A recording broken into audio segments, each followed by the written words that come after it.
ರಾಜ್ಯದಲ್ಲಿ ಖಾಲಿ ಇರುವ ಲಕ್ಷಾಂತರ ಸರ್ಕಾರಿ ಹುದ್ದೆಗಳನ್ನ ತಕ್ಷಣವೇ ಭರ್ತಿ ಮಾಡಬೇಕು ಹಾಗೂ ಸ್ಥಗಿತಗೊಂಡಿರುವ ನೇಮಕಾತಿ ಪ್ರಕ್ರಿಯೆಗಳನ್ನ ಕೂಡಲೇ ಆರಂಭಿಸಬೇಕು ಅಂತ ಆಗ್ರಹಿಸಿ ಧಾರವಾಡದಲ್ಲಿ ಸಾವಿರಾರು ವಿದ್ಯಾರ್ಥಿಗಳು ಹಾಗೂ ಉದ್ಯೋಗಾಕಾಂಕ್ಷಿಗಳು ಬೀದಿಗಿಳಿದು ಬೃಹತ್ ಪ್ರತಿಭಟನೆ ನಡೆಸಿದ್ದಾರೆ. ಅಖಿಲ ಕರ್ನಾಟಕ ವಿದ್ಯಾರ್ಥಿಗಳ ಸಂಘಟನೆ ಹಾಗೂ ಬಿಜೆಪಿ ನೇತೃತ್ವದಲ್ಲಿ ಧಾರವಾಡದ ಶ್ರೀನಗರ ವೃತ್ತದಿಂದ ಈ ಬೃಹತ್ ಪ್ರತಿಭಟನಾ ರ್ಯಾಲಿ ಆರಂಭವಾಗಿದೆ.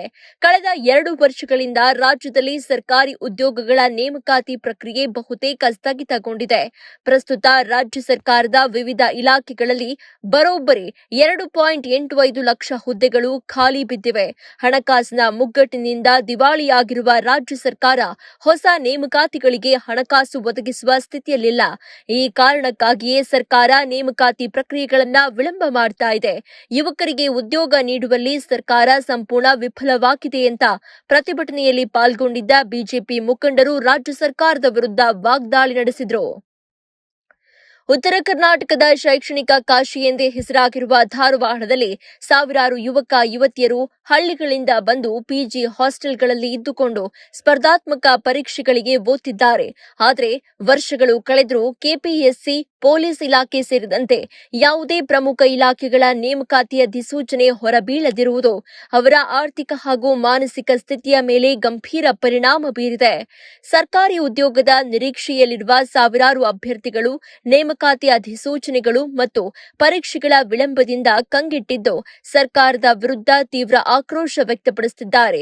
ಪ್ರತಿಭಟನೆಯ ಕಾವು ಹೆಚ್ಚಾಗ್ತಾ ಇದ್ದಂತೆ ಶ್ರೀನಗರ ವೃತ್ತ, ಸಪ್ತಾಪುರ ಸೇರಿದಂತೆ ನಗರದ ಪ್ರಮುಖ ಭಾಗಗಳಲ್ಲಿ ಪೊಲೀಸರಿಂದ ಬಿಗಿ ಬಂದೋಬಸ್ತ್ ಮಾಡಲಾಗಿದೆ. ಯಾವುದೇ ಅಹಿತಕರ ಘಟನೆಗಳು ನಡೆಯದಂತೆ ಎಚ್ಚರಿಕೆ ವಹಿಸಲು ಹುಬ್ಬಳ್ಳಿ ಧಾರವಾಡ ಮಹಾನಗರ ಪೊಲೀಸ್ ಕಮಿಷನರ್ ಎನ್ ಶಶಿಕುಮಾರ್ ಅವರು ಖುದ್ದು ಸ್ಥಳದಲ್ಲಿಯೇ ಮೊಕ್ಕಾಂ ಹೂಡಿದ್ದಾರೆ. ಪೊಲೀಸ್ ಇಲಾಖೆಯ ವಿರುದ್ಧ ವಿದ್ಯಾರ್ಥಿಗಳ ಆಕ್ರೋಶ. ಫೆಬ್ರವರಿ 24ರಂದು ಪ್ರತಿಭಟನೆ ನಡೆಸಲು ಅಖಿಲ ಕರ್ನಾಟಕ ವಿದ್ಯಾರ್ಥಿ ಸಂಘವು ಪೊಲೀಸ್ ಇಲಾಖೆಯಿಂದ ಅನುಮತಿ ಕೇಳಿತ್ತು. ಆದರೆ ಪೊಲೀಸರು ಪರವಾನಗಿ ನೀಡಲು ಹಿಂದೇಟು ಹಾಕಿದ್ರು. ಆದರೆ ಇದೇ ಉದ್ದೇಶಕ್ಕಾಗಿ ಬಿಜೆಪಿ ಮುಖಂಡರು ಹಮ್ಮಿಕೊಂಡಿದ್ದ ಪ್ರತಿಭಟನೆಗೆ ಮಾತ್ರ ಅನುಮತಿ ನೀಡಿರುವುದು ವಿದ್ಯಾರ್ಥಿಗಳ ಆಕ್ರೋಶಕ್ಕೆ ಕಾರಣವಾಗಿತ್ತು. ಪರಿಸ್ಥಿತಿ ಉದ್ವಿಗ್ನಗೊಂಡ ಹಿನ್ನೆಲೆಯಲ್ಲಿ ಪೊಲೀಸರು ಶ್ರೀನಗರ ವೃತ್ತದ ಬಳಿ ಯುವಕರನ್ನ ತಡೆದು ನಿಲ್ಲಿಸಲು ಯತ್ನಿಸಿದ್ರು. ಈ ವೇಳೆ ಪ್ರತಿಭಟನಾಕಾರರು ರಾಜ್ಯ ಕಾಂಗ್ರೆಸ್ ಸರ್ಕಾರದ ನಾಯಕರ ಫೋಟೋಗಳನ್ನ ಹಿಡಿದು ಸರ್ಕಾರದ ವಿರುದ್ಧ ಧಿಕ್ಕಾರ ಕೂಗಿದ್ರು.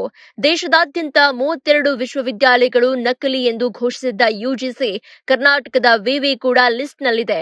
ದೇಶದಾದ್ಯಂತ 32 ವಿಶ್ವವಿದ್ಯಾಲಯಗಳು ನಕಲಿ ಅಂತ ಘೋಷಿಸಿದ್ದ ಯುಜಿಸಿ ಕೂಡಲೇ ಬಾಕಿ ಇರುವ ನೇಮಕಾತಿ ಪರೀಕ್ಷೆಗಳ ಫಲಿತಾಂಶ ಪ್ರಕಟಿಸಬೇಕು, ಹೊಸ ಅಧಿಸೂಚನೆಗಳನ್ನು ಹೊರಡಿಸಬೇಕು ಹಾಗೂ ವಯೋಮಿತಿ ಮೀರ್ತಾ ಇರುವ ಅಭ್ಯರ್ಥಿಗಳಿಗೆ ನ್ಯಾಯ ಒದಗಿಸಬೇಕು ಅಂತ ಪ್ರತಿಭಟನಾ ನಿರತ ವಿದ್ಯಾರ್ಥಿಗಳು ಪಟ್ಟು ಹಿಡಿದಿದ್ದಾರೆ. ಸರ್ಕಾರ ಸ್ಪಷ್ಟ ಭರವಸೆ ನೀಡದೇ ಇದ್ರೆ ಮುಂದಿನ ದಿನಗಳಲ್ಲಿ ಈ ಹೋರಾಟವನ್ನ ಉಗ್ರ ರೂಪಕ್ಕೆ ಕೊಂಡೊಯ್ಯುವುದಾಗಿ ಹಾಗೂ ರಾಜ್ಯದಾದ್ಯಂತ ವಿಸ್ತರಿಸುವುದಾಗಿ ವಿದ್ಯಾರ್ಥಿ ಸಂಘಟನೆಗಳು ಎಚ್ಚರಿಕೆ ನೀಡಿವೆ.